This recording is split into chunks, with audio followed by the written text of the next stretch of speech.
Hello, everyone, and welcome to tonight's call with Congressman Mike Levin. During this event, we'll be taking questions from constituents like you. To ask a question, please press star 3 on your telephone keypad to enter the question queue. And during this call, you can also sign up for the Congressman's e-newsletter by pressing star 6 at any time. Again, press star 3 to ask a question and star 6 to subscribe to our newsletter. And with that, I'll turn it over to Congressman Mike Levin. Congressman, the floor is yours, sir. Well, good evening, everyone. I'm Congressman Mike Levin, your representative for California's 49th Congressional District, covering North County, San Diego, and South Orange County. Thank you all so much for tuning in to tonight's town hall. In the past week, I've heard from many of you about your concerns with parts of President Trump's agenda and his general disregard for Congress as a co-equal branch of government. I've even heard from some Republicans who've told me that, well, they voted for President Trump. They haven't supported some of his moves so far. People are genuinely worried about Elon Musk's access to sensitive information, as well as potential threats to Social Security, Medicare, and Medicaid. I know you want to hear directly from elected officials like me about what we're doing given these circumstances. And I hope to answer as many questions as possible tonight and discuss the path forward. To ask a question, press star 3 at any time. To subscribe to my newsletter, press star 6. Since entering Congress in 2019, I've worked across the aisle to get things done. I believe in finding common ground where possible and standing firm on principle where necessary. And that approach has led to real results. I passed 34 bipartisan laws, 16 signed by President Trump, and 18 signed by President Biden. These laws have improved lives in our district and across the country, and I remain committed to working with anyone, regardless of party, to build on that record. But I also took an oath to protect and defend the Constitution, and part of that duty is ensuring that no president of any party exceeds the limits placed on executive power. Regardless of political affiliation, we should all be concerned when any president tries to strip Congress of its constitutional authority. The founders were clear. Congress, not the president, holds the power of the purse. When President Nixon attempted to withhold funding that Congress had approved, 50 years ago, Republicans and Democrats stood together to stop him. They passed the Impoundment Control Act, reaffirming that no president has the authority to ignore Congress when it comes to federal spending. Today, we face a similar challenge. President Trump is trying to control federal spending unilaterally, ignoring precedent. And the consequences are real. Clinical trials are at risk. Community health centers are diminishing care, and programs that millions of Americans rely on, including in Republican-led states, are being disrupted. Let me be very clear. I am not a defender of bureaucracy for bureaucracy's sake. Government should work for the people, not the other way around. Reform is good and necessary, but destruction is not. The past few weeks have made one thing clear. This administration, in many ways, does not consider itself bound by legal or historical norms. They're testing the limits of what they can get away with, and far too many of my colleagues are letting it happen. Let's look at just a few examples. First was the decision by President Trump to pardon those who attacked police officers on January 6th. This was a betrayal of the rule of law. It wasn't about justice or keeping us safe. Notably, it's been reported that some of those individuals who were pardoned are back in jail, including one who was arrested on child sex charges last week in Texas. Second, President Trump has placed at least a dozen billionaires in key positions of power, many of whom are making decisions that impact every American and trying to close federal agencies. Government should serve the people, not just billionaires. The so-called Department of Government Efficiency, or DOGE, is being run by Elon Musk. It's using inefficiencies as an excuse to dismantle the very programs that help working families, veterans, and small businesses to thrive. And I call DOGE the destruction of government by Elon. So what's next in DOGE's crosshairs? It's the Department of Education. If it's dismantled, low-income schools in our district will lose critical resources. Special education programs and Pell Grants for college students could disappear entirely. The administration has also tried, and thus far has failed, to ban birthright citizenship. The Constitution is clear on this. If you're born in the United States, you're a citizen. This isn't up for debate. Yet the president's trying to undo this by executive order. He can't. The judge has already blocked it indefinitely. But the fact that it's even being attempted is a warning sign. Next is the firing of government watchdogs. If the administration truly cared about reducing waste, fraud, and abuse, they shouldn't be firing the inspectors general, the independent officials who are responsible for investigating that very waste, fraud, and abuse. The mass firing of inspectors general is a direct attack on accountability. These watchdogs protect taxpayer money, and removing them paves the way for corruption.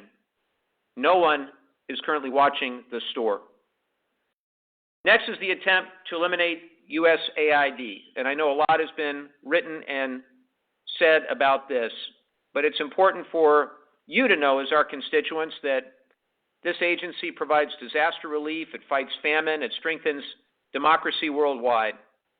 But most important to me is without this life-saving aid, without the U.S. influence of good around the world, that China and potentially Russia and others will eagerly fill the void, weakening U.S. national security. Particularly important also for our community are cuts to grants from the National Institutes of Health, or NIH. The administration wants to dramatically cut funding for life-saving medical research. If successful, this would have a catastrophic impact for our local universities and our local economy.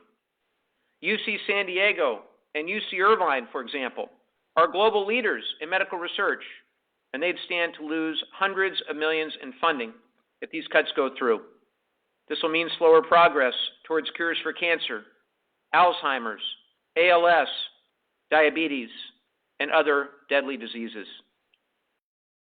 Finally, this past weekend, the administration moved to close the Consumer Financial Protection Bureau, which is the only federal agency that's tasked with protecting Americans from financial abuse, fraud, and predatory lending.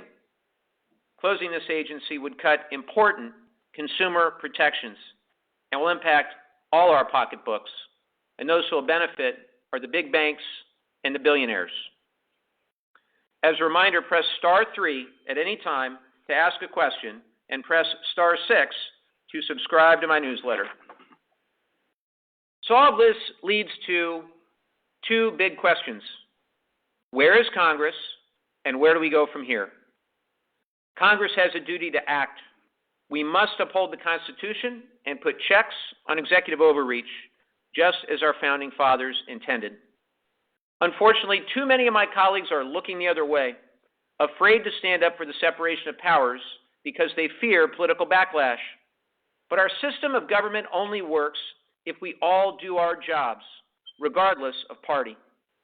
I will not be a part of abandoning that responsibility. And I'm fighting back through the government funding process on the Appropriations Committee, in committee hearings, and by shining a light on everything that's happening. And let me be very clear. This is not about left versus right. It is not about Democrat versus Republican. I have always and will always work across the aisle to get things done. I believe in finding common ground where possible and standing firm where necessary, as I said. But to my Republican friends, I would ask yourselves, would you want a future Democratic president to act without checks and balances? To act without guardrails? You know, my grandfather fought in World War II to defend the United States and the free world against fascism. And I don't think he would want to see our country drift towards unchecked executive power. I'm going to do everything I can to honor his legacy by standing up for our Constitution, our values, and our democracy every single day. The precedent that we set in the months ahead will impact Americans for decades to come. My hope is that we come out a stronger nation. America is worth the fight. Now I'll turn it to you for your questions. So it is so great to see so many people that have joined this call. It is a live telephone town hall with Congressman Mike Levin. If you would like to ask a question, please press *3 on your telephone keypad to enter the question queue. And also during this live event, you can get signed up for the Congressman's e-newsletter. You can do that by pressing *6 on your telephone keypad. So again, to ask a question live on this call, please press *3. To get signed up for the Congressman's e-newsletter, please press *6. Now let's go to the phones. We've got Carl in Solana Beach joining us. Carl, you're live with the Congressman. Go ahead with your question. Hello, Congressman. First, thank you for bringing attention to Elon Musk and Doge. I've never contacted my congressmen or senators before, and I became really concerned this week about someone with so many conflicts of interest having access to the public's data. My question, though, is I'm a veteran and I use the VA system, and I saw Doug Collins's recent letter, and I'm wondering if you've heard any changes that may be coming to the VA, moving to privatize. The letter referred to us as customers and not as patients of the VA, and that stuck out to me. So it struck me as if there's going to be a move to privatize or cut that system. Thank you. Well, thank you so much for that question. Thank you very much for your service as well. I can tell you that I've been on the VA committee for 6 years prior to this Congress. This Congress, I got on the Appropriations Committee, and I serve on the subcommittee that has oversight and responsibility for funding VA healthcare and many VA programs. What I will tell you is that the threat of privatization is nothing new. I've been dealing with this since I first got to Congress in 2019, and the basic hope would be that we could provide more options, more choices for veterans, particularly those who live in remote locations or don't have a nearby VA facility. In our district, we have 2 outstanding facilities, of course, the main hospital in La Jolla, as well as the Red, White, and Blue Clinic in Oceanside. We also have the Long Beach Hospital, and there's other CBOCs, they call them, community-based outreach clinics. But we need to supplement VA care, but not undermine VA care. Every dollar that we spend on private care instead of VA care is money that would be more efficiently spent. For example, if you go to a emergency room, a private emergency room, versus a VA emergency room or a VA hospital, the amount you're spending, the amount the VA has to reimburse is a huge multiple greater than we would spend on VA healthcare itself. So my objective is make sure VA healthcare is accessible, make sure that veterans are seen in a timely manner, and continue to work with anybody I can across the aisle to make sure that we do nothing to compromise the quality of care that they receive. Now, private care options are important, as I said, particularly for people who need specialists, people who are in remote locations. So we want that to be as a supplement, not as a replacement. As far as Elon Musk having access to data, I can tell you I'm incredibly concerned about this. And we now have legislation, the Taxpayer Data Protection Act, that basically says if you don't have a security clearance like Elon or like his Doge team, then you can't access the sensitive data of millions of Americans. The same if you have potential conflicts of interest, which we know that Elon does. But really, with no accountability, no oversight, the administration, with the full consent of House Republicans and Senate Republicans, they have put Elon and his team of 20-somethings in a position to invade our privacy by accessing personal data in the Treasury payment system. And we do not know exactly the extent to which they have access to Social Security, healthcare payments, you name it. And the fact that they have turned the keys over to the most sensitive information in the government, to the richest man in the world who has his own self-serving agenda and huge conflicts of interest, is incredibly problematic to me. And we're going to do all we can to highlight the Taxpayer Data Protection Act, as I mentioned, to make sure that all of our confidential records are safeguarded and that only fully vetted career civil servants can have access to it.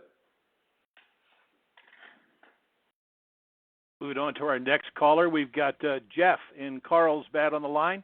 Jeff, you're live with Congressman Levin. What's your question?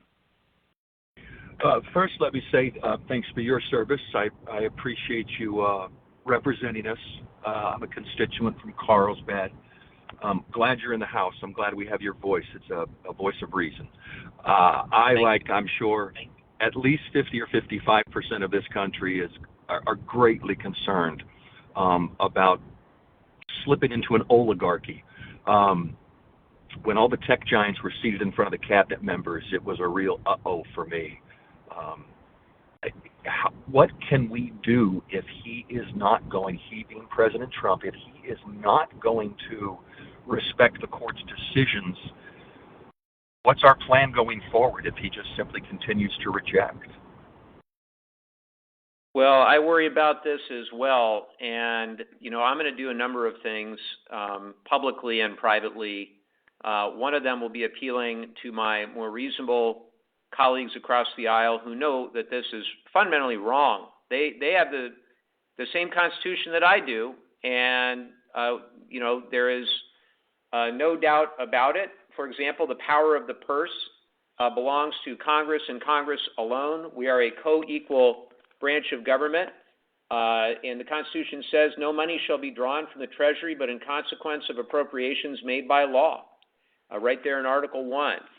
And when I see the President empower Musk to shut down whole agencies or most of agencies, for me, there are huge red flags from a legal standpoint. All this will be litigated.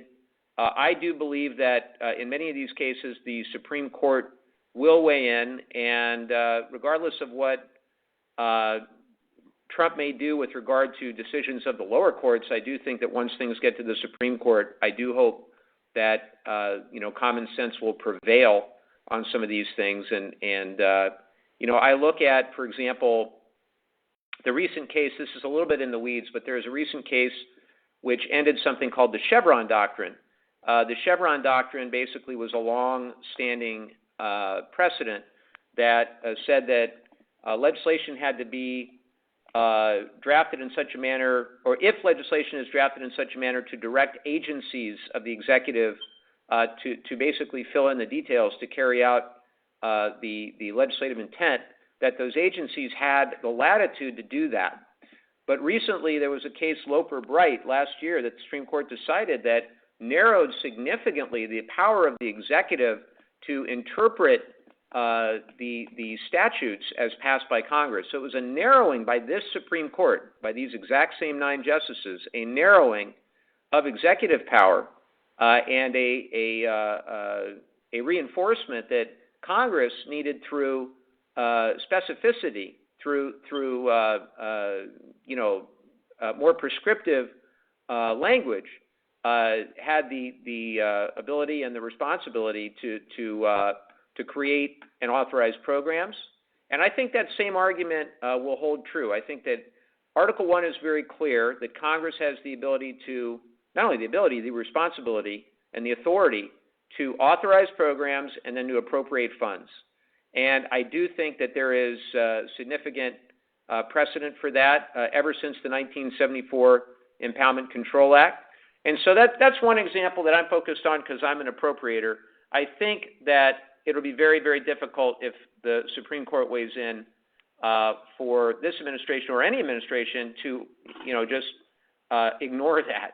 And what I would say is a lot of my colleagues on the other side of the aisle understand that may be what happens down the road. And look, as I said at the outset, we need to work together on efficiency and cutting waste, fraud, and abuse.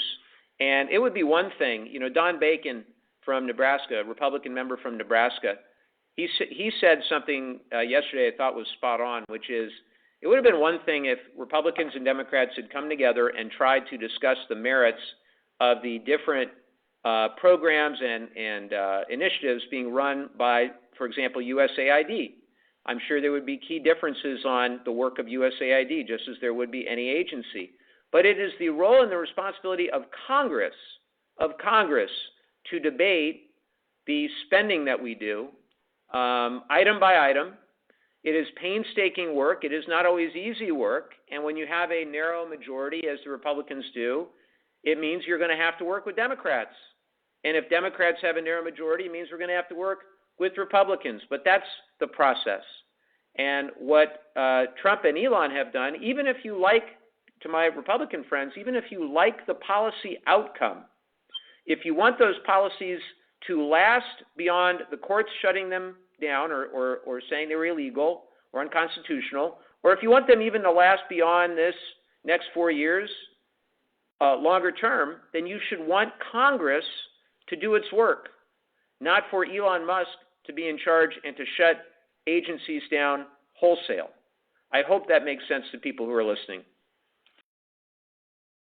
So I encourage everyone on the line with us to take a moment and press *6 on your telephone keypad to get signed up to receive the Congressman's e-newsletter. So again, stay informed, stay up to date, get yourself enrolled in the Congressman's e-newsletter right here, right now, during this call by pressing *6. And now let's head out and talk with Rick. Rick, you are live with Congressman Levin. What's on your mind, sir? Well, my first question was, do you think that this is a constitutional crisis? And I think you've answered that in some of your early comments. I guess my question now would be, how practical do you think it is that you can get members, or at least some members of the Republican Congress to side with Democrats to reinstate the authority of Congress? Well, I will tell you that to your first question, I am not a constitutional expert. I'm a member of Congress that cares very deeply about the Constitution as a guiding document of our nation. And I turn to constitutional experts both in Congress and outside of Congress, one of whom was my old law school professor, Erwin Chemerinsky. I graduated in 2005 from Duke University School of Law. And Professor Chemerinsky was quoted, I bring him up because he was quoted in the New York Times this morning as saying, we are already in a constitutional crisis. I've heard others say we are on the verge of a constitutional crisis. I will tell you that if the president and his team start ignoring court orders left and right, then we certainly are in a real crisis. And I do think that, over time, as public sentiment changes, I think is when many of my Republican colleagues will understand that they too need to speak up, and there are some things more important than getting reelected, candidly. Abraham Lincoln said public sentiment is everything. With it, you can do almost anything, and without it, virtually nothing. And so public sentiment here is very important.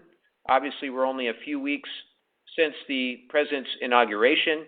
He has started certainly with, as Steve Bannon calls it, muzzle velocity. But as the public takes it all in, I think they will recognize that this is not necessarily what they bargained for in many ways. And again, even to my friends who support the underlying policies, there's a way to go about it, and this is not that. I was asked also by the last caller, I'd be remiss if I did not say what you can do to help. And I think the most important thing that you can do is stay engaged. I think that the whole strategy from the administration is that we'll tune out And we can't do that. Stay engaged and focus on the Constitution. Focus on speaking it to your neighbors, your friends, and others. And if you can, engage with others who prioritize the issues that you care about.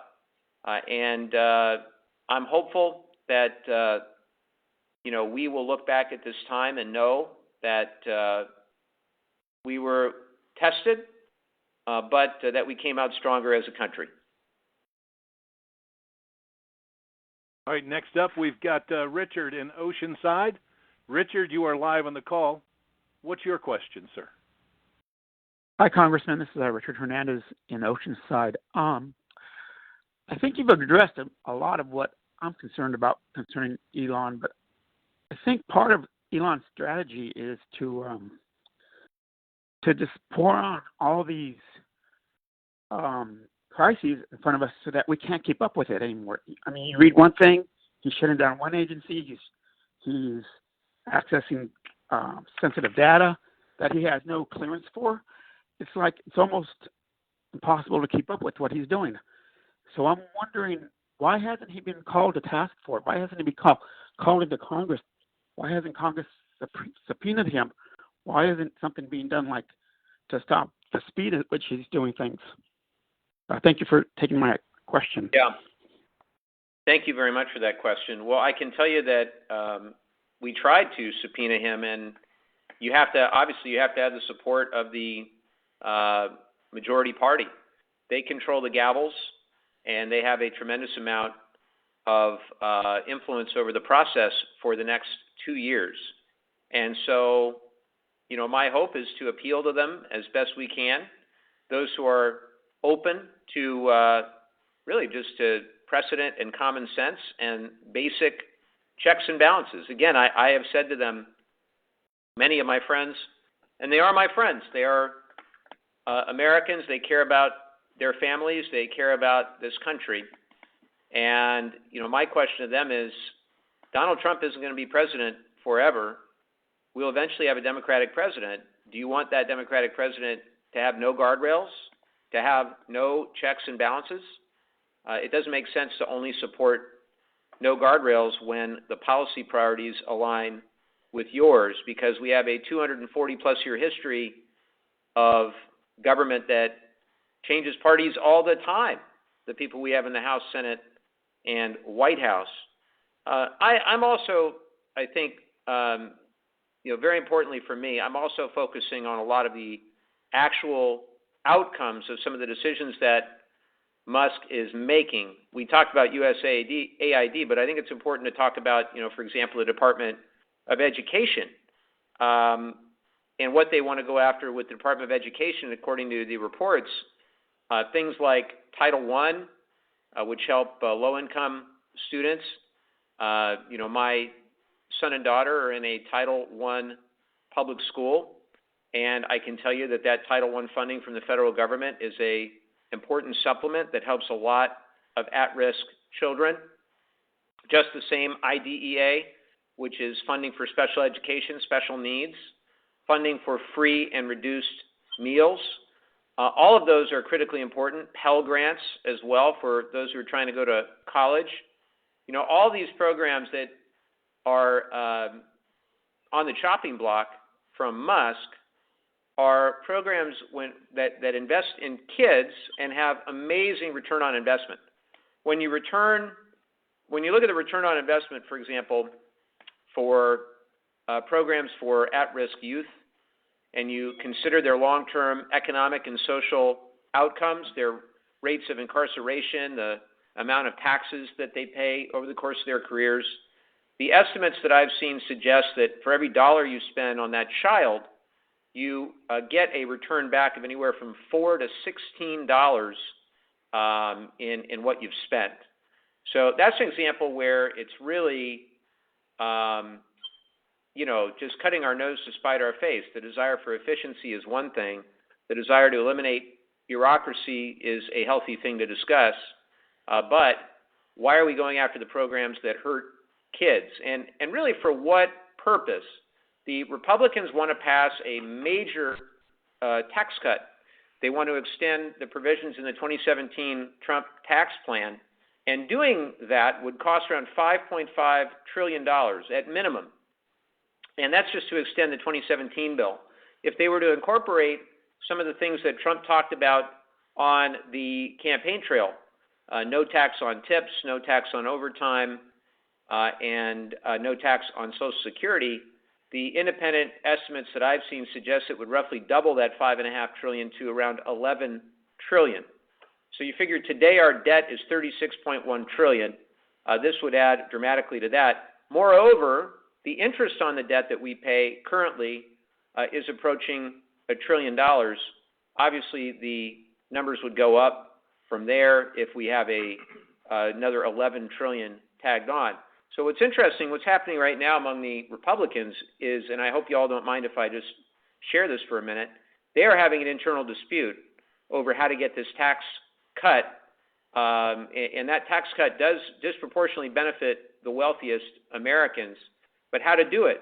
There are some on their side, more fiscal hawks, people like Chip Roy and Ralph Norman, that want to see it fully paid for. And so to pay for it, for example, the $5.5 trillion that I mentioned that the tax cuts will cost, in addition to the additional money to the debt over the next decade, is at $5.5 trillion. To pay for it, they first want to do something called dynamic scoring. They want to take into account the growth that they say will occur, and they've said that that will be around $3 trillion. History does not bear that out. When it's, if you look at the Reagan tax cuts in the 80s, the Bush tax cuts in the 90s, the W. Bush tax cuts in the 2000s, the Trump tax cuts, the math doesn't always bear out. In fact, never have the tax cuts produced the kind of growth that they had anticipated at the beginning of those proposals. So, but they're assuming it's $3 trillion that will come back. That leaves $2.5 trillion. For that other $2.5 trillion, what they are talking about doing is gutting Medicaid and food, nutrition assistance. And for Medicaid specifically, they're talking about two things. One are per capita caps on Medicaid. In California, that's Medi-Cal, of course. What that means is that currently, if you're on Medi-Cal in California, you get a dollar-for-dollar match. The state gets a dollar-for-dollar match from the federal government. That would go away. That means that Medi-Cal patients could lose care, means nursing homes and hospitals and others that have Medi-Cal for their census could close or could dramatically reduce services. The other is work requirements for Medicare or Medicaid recipients, but that too has been demonstrated not really to put more people to work, but rather to cut people's necessary benefits and care just to be able to have the basic things necessary. And then with food, going back to what I said before, free and reduced lunch, they want to use the tax cuts as a means to cut food stamps, nutrition assistance for kids, for seniors, for veterans. And so at the end of the day, we're talking about going after the most vulnerable in our society, the most at risk in our communities, so that Elon Musk and his rich friends can get another tax cut. I don't think it's right, and I don't think the American people largely agree with that. So I encourage everyone on the line with us this evening to get signed up to receive the Congressman's very informative e-newsletter. And during this call, all you need to do is press *6 on your telephone keypad to get enrolled. Now we're going to head out to Oceanside, where we've got Mary and or Mitch with a question. Hello there. You're live. Go ahead there. now. Okay. Thank you, Republican Levin, for doing all this. This is great. My question was to find out something concrete we can be doing. Talking to others and staying engaged, we're doing that. But is there something more that we could be doing to put pressure on the people that need to be pressured to step up to save our democracy? Well, thank you for that. I will repeat what I said before, which is engage with the organizations and the people who are prioritizing the issues that you care about. I know that is vague, but intentionally so, because everyone will have different interests, but there are so many different groups out there that are doing the hard work on the ground of educating and of organizing. So I would leave it to each of you to determine which people and organizations you most want to connect with. But I will tell you, for me, I would be grateful if you follow me on all our social media at Rep. Mike Levin, and amplify if you agree with what I say, or if you disagree, you can comment, but amplify what I am saying on our social media. Talk to your friends and neighbors. The worst thing that we can do is stay silent, but recognize when you talk to your friends and neighbors that there are those with differing views than yours, and it's important to try to meet people where they are and to try to engage in conversation in good faith as a neighbor. Our friends in the community, those who voted for President Trump, those who did not, they are all our neighbors. We are all Americans. Heading out to Carlsbad now. We've got Sally on the line with us. Welcome to the call, Sally. You're live with Congressman Mike Levin. Yes, hello. Thanks for taking my call. I'm a retired district attorney from San Diego County. For 28 years, I worked, for justice, I believe, and for law enforcement or with law enforcement. And one of the things that's disturbed me the most is the pardons made by Trump to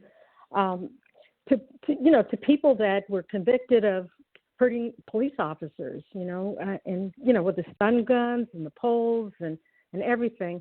And I just thought that, by way of a suggestion, that the fact that he did that should be emphasized all throughout the country, that he did that, because I think most Americans would probably agree that people that hurt police officers that are just trying to do their jobs should not be pardoned, and I think it was a political blunder on his part, and I think that, it just should be emphasized to the American people. I don't know how best to do it, but even in red states, if they could be reminded of what their leader did, in the first week or two of his of his term.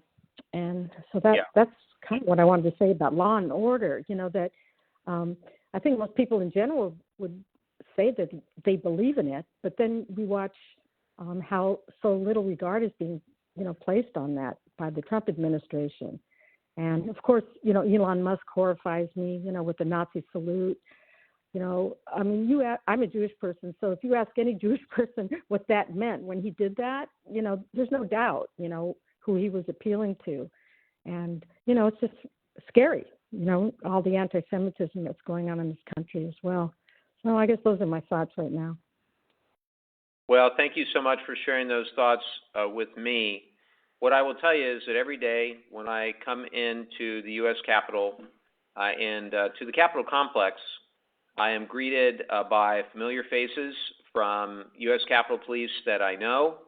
I thank them every single morning when I come in, and they are really the best of the best. They really are. And when you've been doing this job, I've been at it now for a little over 6 years, and the people, how hard they work, that they're dedicated to their job, which is to keep all of us here in the Capitol safe. They did not deserve what happened that day. You cannot say you support law enforcement and then turn around and pardon violent rioters who assaulted law enforcement officers. It simply doesn't make any sense. And I think it was fundamentally wrong. And even just days before the blanket pardon, because the president pardoned everybody involved in January 6th, but even Vice President Vance and others did not think that there would be so little regard to the U.S. Capitol Police and to the work that they do every single day.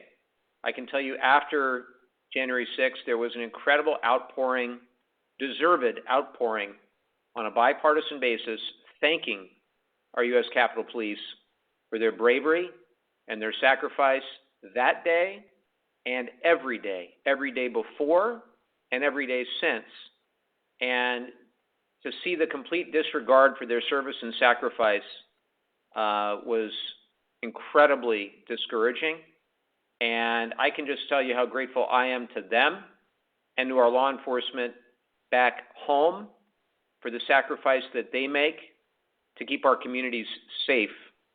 And I will do whatever I can to make sure that I am there, that I am personally there for the men and women and my friends in the U.S. Capitol Police who work so hard to keep this place safe.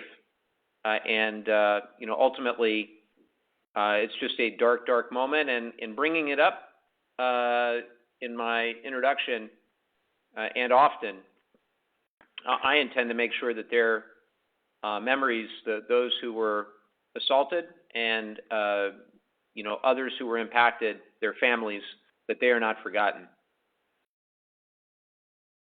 Our next question comes from Robert in Del Mar. Robert, you're live. Go ahead with your question, please.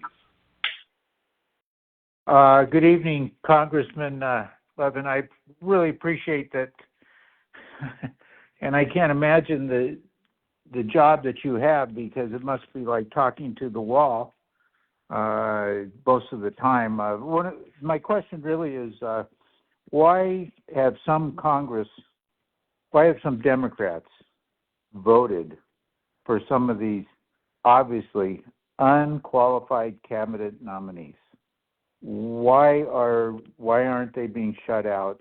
And because I feel we're at the crossroads of our democracy, and I just, there may be more noise than I'm hearing, but I don't hear enough. I don't hear enough of our opposition to what is happening.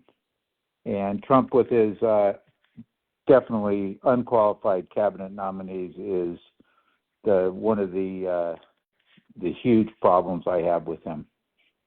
Thank you for taking my call. Yeah. No, I appreciate that very much. Thank you for that. I completely agree with you. I feel that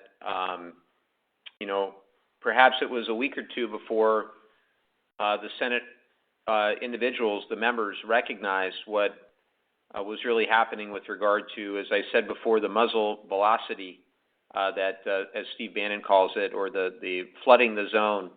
But I think that those senators, I can't speak for all of them, but those I know, I think do the best they can and take their responsibilities very seriously to have a good faith review of each of those nominees and evaluate on the merits whether they should be confirmed. But I totally understand your frustration, and I completely concur that many of the selections were way outside the standard for which we would expect, whether it's of experience or of knowledge for these positions. I completely get that. What I can tell you is that why aren't more speaking up? Why aren't the question I ask myself a lot is, where are the Republicans to speak up for their Article 1 duty, their Article 1 responsibility under the Constitution? And I go back sometimes to my days as a college student when I had a teacher who made the claim that the only thing that members of Congress care about is getting elected and reelected. And at the time I thought that it was a really cynical claim. And I remember coming to Congress in 2019 saying that I wouldn't be like that. Of course, I would be lying to you if I told you that it wasn't an important consideration, electoral politics, but it cannot be the overriding only consideration. And I don't think it is. I think there are some things that are more important than the short-term merit, political merit of a decision, and that's the long-term impact it will have on our society and on our country. Whenever I see a bill, for example, I'm deciding how to vote on it, I ask two questions. Number one, will the bill on balance do more good or bad? And number two, what specific impact will the bill have on our congressional district, on the residents of our district? And I try to evaluate every bill based on those two questions. That's the decision rubric that I use. Most of the time, my staff makes the recommendation consistent with my values and with that rubric.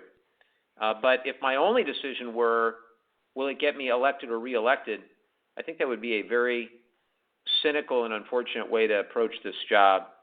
And so I'm hopeful that at least some of my Republican colleagues will recognize there's more to life than narrow self-interest. Presumably, we came to this town to serve on behalf of communities for just the opposite reason, to serve a cause greater than our own self-interest.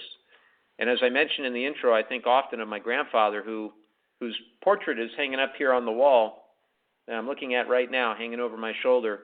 I think about his service in World War II and the Greatest Generation and what they did that led to 70 or 80 years of a rules-based international order, checks and balances, a strong democracy in the United States, tested at times, certainly during the Watergate era, but every time we were tested, we came through stronger. I hope and I pray that that's going to happen here as well, but it ultimately won't be just members of Congress. It will be the individual people, such as the thousands of you who are listening in here on this telephone town hall, who make your voices heard, that will truly make the difference. So we're heading out to Oceanside next, where Valerie has a question. Valerie, you're live on the call. What's on your mind? Hello, Congressman. Thank you Hi, Valerie. for taking the question, and thank you for fighting the good fight. I recently read that you have a perfect attendance for voting and all that we ask of you. Thank you. And Thank you. There's more. And thank you for it getting means, over $1 billion. Yeah, it means I need to chill out. I don't know. Maybe I need to miss a vote occasionally. But some of my colleagues miss all kinds of votes. But I was elected to do this job, so I'm going to show up. And thank you for getting $1 billion back to our district. And thank you for having over 100 town halls. And thank you for being a great boss to my daughter. My daughter is Alana. Oh, no way. Oh, my God. Oh, yeah. That's hilarious. I did not know that. Yeah. That's funny. Yeah. So anyway, my question, I do have a question. I didn't call to just sing your praises for re-election, but that would be nice if that happens. So my question is, I will tell everybody listening in, Valerie, that I did not know that you were Alana's mom, but we're very grateful to her for all her hard work as well. Oh, she thinks you're the greatest boss she's ever had. So that's it's mutual. Kind. Thank you. So my question is, I'm currently being treated for cancer, a rare form of cancer, leukemia, at Scripps Hospital. There's no cure for my cancer, but I can manage it. But 10 years ago, people would die of my kind of cancer, and all sorts of research and advancements at Scripps and UCSD have created drugs that allow people like me to live longer because I can fight the deadly cancer. So my question for you is, I'm really worried about protracted lawsuits and this going on and on and on for Trump pausing the cancer research. And I want to know, in your opinion, how can we intervene to shorten this process so that all of these scientists that are researching cancer drugs and coming up with new drugs don't lose the headway they've made so far? And what I've read in reliable news sources is that they're going to lose years and years of advancements just from a few months of a pause. Is that true? And what can we do about it? Yeah, I fear that it is, Valerie. And first of all, thank you so much for sharing that story. And I'm so sorry to hear about what you're going through. What I will tell you is that we are going to fight like crazy. Again, trying with whatever role I have on the Appropriations Committee to working across the aisle to make sure that my colleagues from around the country know that these cuts to the National Institutes of Health will do tremendous harm in their districts, in red states, just like blue states. Many fine research universities in red states will be impacted just as bad. And, let me explain very briefly, for those who have not been paying attention to this specifically, what is really happening. So the NIH, National Institutes of Health, provide federal grants that are direct and indirect. Direct grants are things like salaries, for example, for staff. Indirect grants are for all the overhead and administrative costs. That includes things like labs, lab equipment, buildings. It could include, rent, overhead, basically all the non-employee, non-personnel costs. And what the administration is saying, and OMB, under the direction of Russ Vought, who's one of the architects of Project 2025, what they are saying is that the cost share from the federal government, which is currently at 60% for the indirect costs, would go down to 15. What that means is that universities all across the country, certainly including UC San Diego, which gets hundreds of millions of dollars annually, they would need to cut the employee salaries and the personnel, the number of researchers that they have, in order to compensate for the loss of all the general and administrative reimbursement. And so what this means in a nutshell is that, all the work being done is certainly at risk. It'll either be slowed down or in some cases stopped altogether. You could have massive layoffs at research institutions working on cures for all sorts of important diseases across the country. And that's certainly incredibly dangerous and damaging. And for our region, it's not only damaging for outcomes of people's health, but for our regional economy. Think of all the jobs related to UC San Diego and the surrounding life sciences and biotech industry that is so important to our communities and directly related to the universities continuing to do that cutting-edge work. Just same up in Orange County with UC Irvine. So it's deeply, deeply troubling, Valerie. I'm going to do everything I can to appeal across the aisle and to fight back with public sentiment, making sure that people know what's happening. And I thank you for the question. So, Congressman, looking at the clock, it looks like we need to begin to wrap this call up. I do want to make sure, though, we give you time for some closing thoughts and parting words of wisdom, sir. Well, thank you very much, as always, Dirk, and thank you to all who asked questions. I'm very sorry we didn't get to all of them. Many of you who are in the queue, I would recommend that you please message us. You can visit our website at levin.house.gov. Again, levin.house.gov. Let me say again that for me, with everything happening in the last 3 or 4 weeks, it really is not about left versus right. It is not about political party. I continue to do everything I can to work across the aisle to get things done. But what we have today is a situation where the checks and balances and the guardrails that we've seen in our democracy for 240 plus years are at great risk. And the precedent that we set in the months ahead will impact Americans for many decades. What we do in the next couple years will have effects long after I pass away, and I'm hopeful that all of you who are listening in understand that regardless of party, and even if you support some of the underlying policies. And all the time that we've spent on all the executive orders and all the things that we've talked about, costs are still too high. Many people are still struggling to make ends meet. And that's what I hope we can get back to, is focusing on them. I also hope that you continue to follow us across social media and to get our newsletter as well. You can follow our social media for all future town halls like this and other updates across all platforms at Rep. Mike Levin and on BlueSky at levin.house.gov. My office is also here to assist you with anything you or your family might be going through with a federal agency, such as the Department of Veterans Affairs, the Social Security Administration, or the IRS. So please call our office at